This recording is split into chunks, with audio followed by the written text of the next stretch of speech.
Donc le problème que nous allons voir ici, c'est la transmission, ou disons le problème de la transmission de données de 1 et de 0 entre deux appareils, deux systèmes informatiques.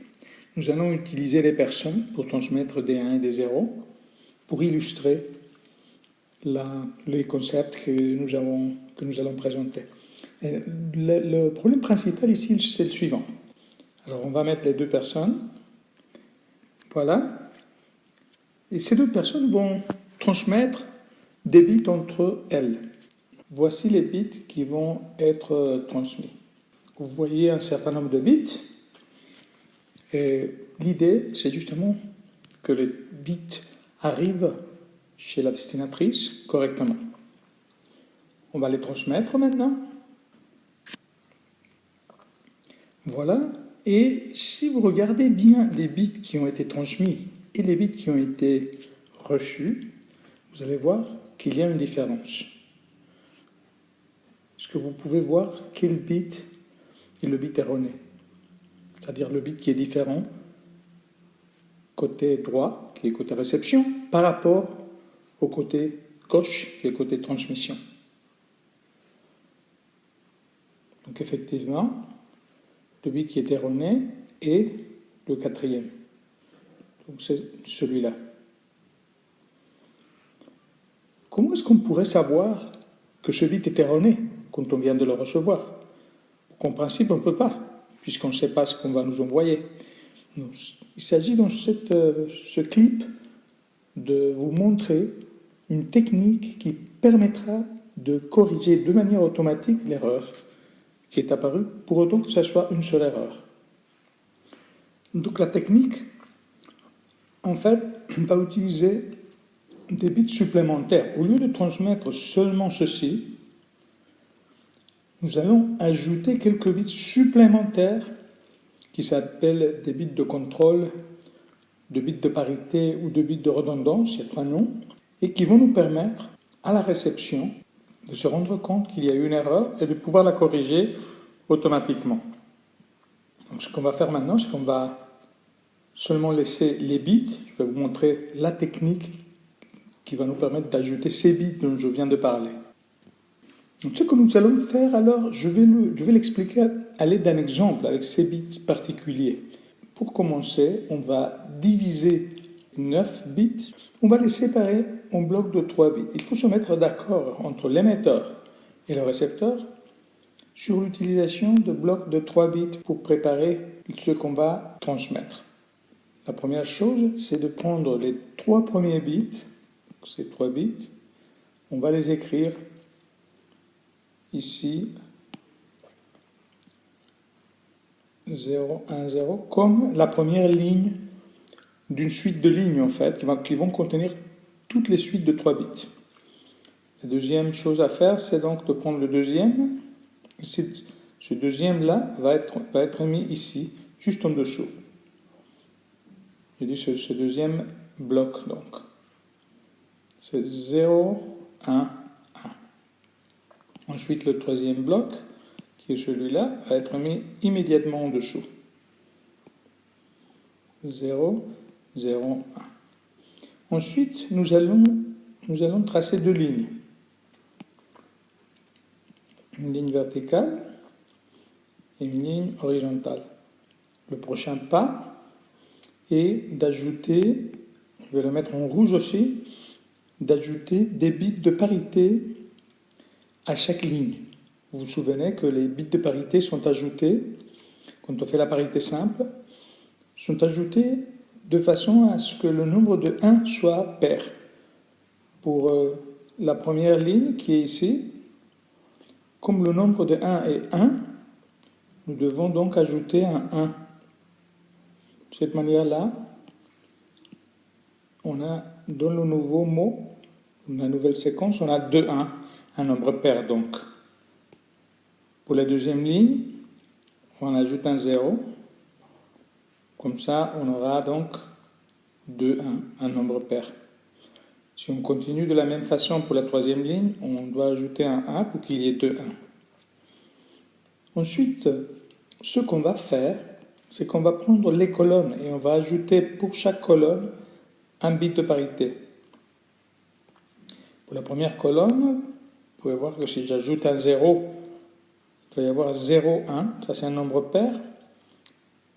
Pour la deuxième colonne, qui est celle-ci, je dois ajouter également un 0, et on aura 2, 1, un nombre pair. Pour la troisième, également, on a donc un 0 qui va être ajouté. Je peux continuer avec la dernière colonne qui a été créée en fait avec ces bits de parité qu'on avait ajoutés auparavant. Et par hasard, c'est un 0 aussi. C'est une coïncidence que le résultat qu'on a obtenu ici est 0, 0, 0, 0. Ce qu'on va faire maintenant, c'est le prochain pas, c'est de prendre chacune des lignes qui contiennent maintenant un bit de plus et on va les écrire à l'horizontale, une à côté de l'autre. Donc ça serait donc 0, 1, 0, 1. Je viens de copier juste ceci. Je viens de le copier ici. Je vais prendre le deuxième et le copier juste à côté. Ça va donner donc 0, 1, 1, 0. Je prends ensuite le troisième, ou la troisième ligne. Ça c'est 0, 0, 1, 1. Et finalement, on prend la toute dernière ligne et on la met à la fin. Ça va être donc 4 zéros d'affilée. C'est donc ceci qu'on va transmettre. Regardez que j'ai utilisé une couleur rouge pour les bits qui ont été ajoutés. On avait ajouté quelques bits pour celui-là aussi. C'est les bits qu'on a ajoutés en faisant cette opération. Et lorsqu'on transmet ceci, on va voir que le résultat, en fait, est que si on changeait, s'il y avait une erreur, le récepteur ou la réceptrice pourrait la détecter et la corriger. Voyons comment ça se passe alors. Je vais le dessiner comme on avait commencé. Voilà, nous avons donc les deux personnes qui vont communiquer. Au-dessus de la première, ce que nous avons, c'est exactement les mêmes bits qu'on avait produits tout à l'heure. Et on va maintenant les transmettre à la réception. Voilà, et on va voir, si vous regardez chacun des bits qui a été transmis, et vous le comparez, donc si vous regardez le premier et vous le comparez au premier, le deuxième au deuxième, et ainsi de suite, vous allez voir qu'il y a effectivement un bit qui a changé, c'est un bit erroné, et ce bit-là, en fait, on va le marquer pour savoir lequel c'est celui-là. Si vous regardez, vous allez voir que ce bit-là, il est différent. Il est l'opposé du bit qui a été transmis. Donc on a supposé qu'il y a une erreur.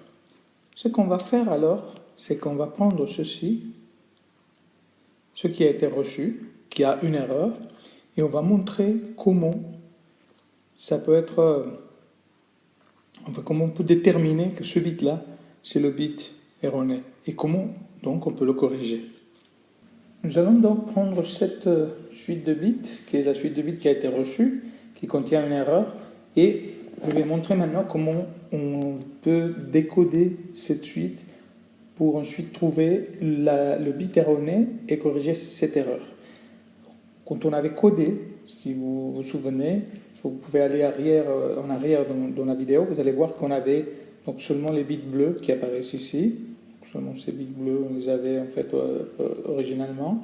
Et ce qu'on avait fait, c'est qu'on les avait placés en fait en forme d'une matrice, en mettant des lignes une sur l'autre. On les avait d'ailleurs divisés d'abord en blocs de 3 bits. Et on a pu donc ajouter des bits de parité, qui sont les bits rouges qui apparaissent ici. Alors maintenant, ce qu'on va faire, c'est qu'on va refaire une procédure similaire, mais cette fois-ci, au lieu de prendre des blocs de 3 bits, on va prendre des blocs de 4 bits. je vais séparer ça en bloc de 4 bits, et ça va toujours être un de plus que lors du codage. Donc ça, c'est la suite reçue. On a cette suite reçue ici. À l'heure de la transmission, en fait, avant, quand on a donc la suite de bits qu'on veut transmettre, avant d'ajouter les bits de contrôle et de parité que vous voyez en rouge ici, on avait séparé un bloc de 3 bits. Ici, c'est 3 plus 1. Donc, on a mis des blocs de 4 bits. Donc, ce qu'on va faire, c'est qu'on va prendre le premier bloc et on va le placer ici comme première ligne. On peut l'écrire alors, c'est 0, 1, 0, 1. 0, 1, 0, 1. Ensuite, on va prendre le deuxième bloc, que vous voyez ici, on va le placer exactement directement en dessous. C'est un peu comme on avait fait avant avec les blocs de 3 bits lors du codage. On est en train de faire le décodage maintenant. Donc je prends 0, 1, 1, et ensuite 0. Après, il y a le troisième qui est celui-ci, qu'on va placer justement juste dessous. Ça, c'est 0, 1, 1, 1. Donc on va placer ce 0, 1, 1, 1 ici. Et finalement, on va prendre le dernier et on va aussi le placer dessous. Donc ça va donner ces 0, 0, 0, 0. 1, 2, 3, 4, 0. Alors ce qu'on va faire maintenant, c'est qu'en fait, on va regarder la parité de chaque ligne et contrôler que ça soit correct. Comme il y a eu des erreurs, une erreur, donc il y a quelques parités qui ne vont plus être correctes. Est-ce que la parité de cette ligne est correcte? Oui, elle est correcte puisqu'on a 2, 1, un nombre pair de 1. Ça, c'est correct. Est-ce que la parité de la deuxième ligne est correcte? On a 2, 1, c'est correct. Voyons maintenant la parité de la troisième ligne. Je vois déjà que ça ne va pas parce que le nombre de 1 est égal à 3. Donc il y a 3A, c'est un nombre impair. Donc on va marquer ça alors. Ça ne marche plus ici, donc on va faire comme ça. Comme la ligne pour laquelle la parité est incorrecte. Alors, si on regarde maintenant la parité de la dernière ligne, 0, 0, 0, 0, le nombre de 1 est pair, parce que 0 est un chiffre pair. Et maintenant qu'on a contrôlé toutes les lignes, on va contrôler les colonnes. Voyons ce qui se passe avec la première colonne, c'est 4, 0, il n'y a pas de problème de parité là. La deuxième ligne, 1, on voit ici qu'il y a 3, 1. Donc il y a un problème ici. Et ce qu'on va faire alors, c'est qu'on va marquer donc celle-ci comme une colonne erronée. Ensuite, on va continuer avec la prochaine. Là, il y a 2 fois le 1, c'est un nombre pair. Et ici, il y a 2 fois le 1 aussi, ce qui fait un nombre pair, tout est correct. Donc maintenant, le croisement de ces deux ellipses qu'on a marquées, ce croisement, celui-là, ça c'est le bit erroné. C'est celui qu'on doit donc corriger. Alors, on va voir quel est le numéro de ces bits. C'est donc le 1, 2, 3, 4, 5, 6, 7, 8, 9, 10. 1, 2, 3, 4, 5, 6, 7, 8, 9, 10. C'est celui-là alors qu'il faut changer.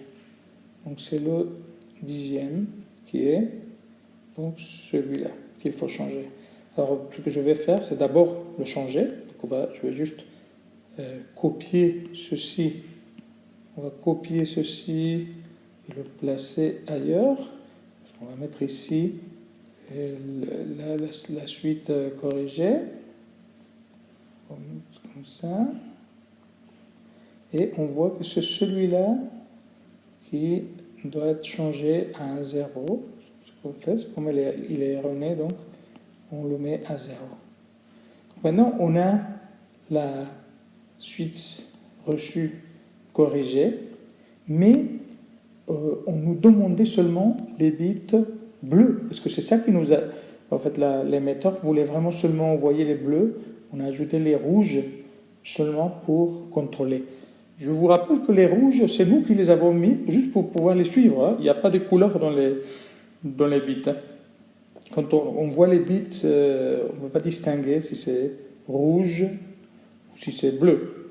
On sait simplement, mais on va savoir quand même quelles sont les positions, parce que comme on avait fait le codage, on peut savoir comment décoder, comment enlever les bits qu'on avait ajoutés. Donc si j'extrais juste ici les bits bleus, 0, 1, 0, et ça vient de ces trois-là. Après, je vais prendre ces trois-là ici. Ça va faire 0, 1, 1. Ensuite, je prends les prochains bits bleus qui sont 0, 0, 1. 0, 0, 1. Et vous voyez qu'il n'y en a plus, puisque le reste, c'est des bits qu'on avait ajoutés. Donc le résultat, finalement, c'est le résultat de ce qu'on voulait, donc ce qu'on nous avait transmis une fois qu'on a corrigé, c'est ça. Regardez la valeur ici, c'est 0, 1, 0, 0, 1, 1. Donc 0, 1, 0, 0, 1, 1, 0, 0, 1. Et cette suite est la même qui a été utilisée pour la transmission tout au début de la vidéo. C'est comme ça donc qu'on corrige. La procédure, c'est bien de la faire mécaniquement, comme on a fait maintenant, c'est-à-dire de savoir coder et décoder. Et pour vraiment comprendre comment ça fonctionne, c'est le laboratoire, c'est un peu comme le laboratoire qu'on a fait sur le modèle logique, qui peut vous aider parce que c'est la couche 2 qui est en train de faire ceci. Donc si vous avez des questions, n'hésitez pas à me les poser en classe, par email, ou bien voilà, on peut faire même aussi un rendez-vous, peut-être à la fin d'une classe, je peux rester pour vous donner des explications.